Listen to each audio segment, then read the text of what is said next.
Hi friends! இப்போ உங்களுக்கு போலி பண்ணி காட்ட போகிறேன். இது கடலப்பருப்பு 1 கப் எடுத்திருக்கேன். எந்த டம்ளர் உங்கள் வீட்டில் எந்த டம்ளர் வேணாலும் எடுத்துங்க. நான் அந்த டம்ளரால் 1½ கப்பு கடலப்பருப்பு எடுத்து கொஞ்சம் நெய் விட்டு அதை கொஞ்சம் லைட்டாக வறுத்துட்டு அதை குக்கரில் வச்சு நல்லா வேக விட்டு 2 விசில் விட்டு வேக விட்டு வச்சுருக்கேன். மைதா மாவு 1/4 கிலோ தான் இதில் பசஞ்சு வச்சுருக்கேன். 1/2 கிலோ இந்த 1 கப்புக்கு 1/2 கிலோ மாவு வேணும். நான் அப்புறமா ஈவினிங்காக அந்த மாவு பசஞ்சு வைக்க போகிறேன். இந்த கடலப்பருப்புக்கு 1½ கப்பு வெல்லம், தேங்காய் 1 கப்பு, ஏலக்காய் பொடி, இதான் தேவையான பொருட்கள்.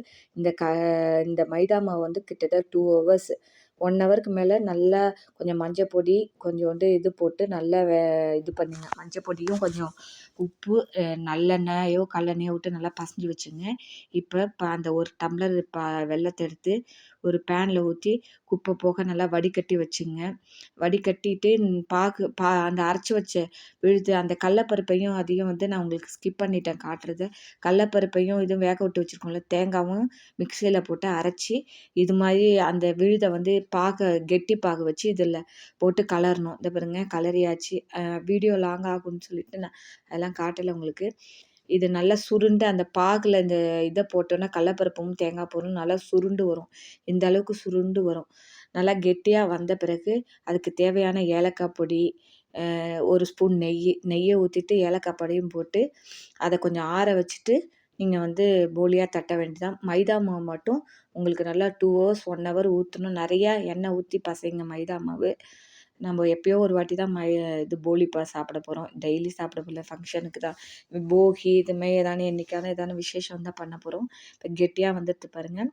கடலை மாவு நான் 1/4 கிலோ தான் காட்டுறேன். 1 கப்பு உங்கள் வீட்டில் பெரிய டம்ளர் 1/4 கிலோ பெரிய டம்ளரால் 1/2 கிலோ மாவு அன்றைக்கி வேணும்.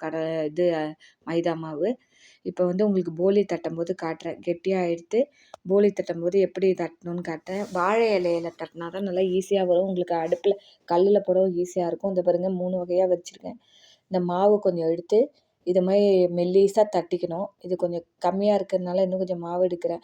மாவு கொஞ்சம் நிறையா அந்தளவுக்கு இந்த உருண்டை உருட்டி வச்சுருக்கேன் பார்த்தீங்களா, அந்த அளவுக்கு மாவு எடுத்தால் தான் அதுக்கு கரெக்டாக இருக்கும். இல்லைன்னா பூரணம் வெளில தெரியும். இந்த பாருங்கள் வச்சு இந்த பூரணத்தை உள்ளே வச்சு நல்லா மடக்கி மீதி கொஞ்சம் மாவு இருந்தால் அந்த மேலேருந்து கட் பண்ணி எடுத்துட்டு நல்லா மெல்லிசாக நான் கொஞ்சம் கனமாக கட்டுறேன். நீங்கள் கொஞ்சம் நல்லா மெல்லிசாக தட்டலாம். நல்லா தட்டி நெய்யில் போட்டு இது தோசைக்கல்லால் நெய்யில் போட்டு தான் நீங்கள் பண்ணணும். நெய் ஊற்றி பண்ணால் தான் நல்லாயிருக்கும்.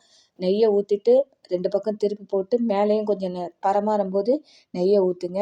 ரொம்ப சாஃப்டான பருப்பு போலி ரெடி. ஒரு வாட்டி உங்களுக்கு தேங்காய் போலியும் பண்ணி காட்டுறேன். நீங்களும் பண்ணி பாருங்கள். பிடிச்சிருந்தா லைக் பண்ணி ஷேர்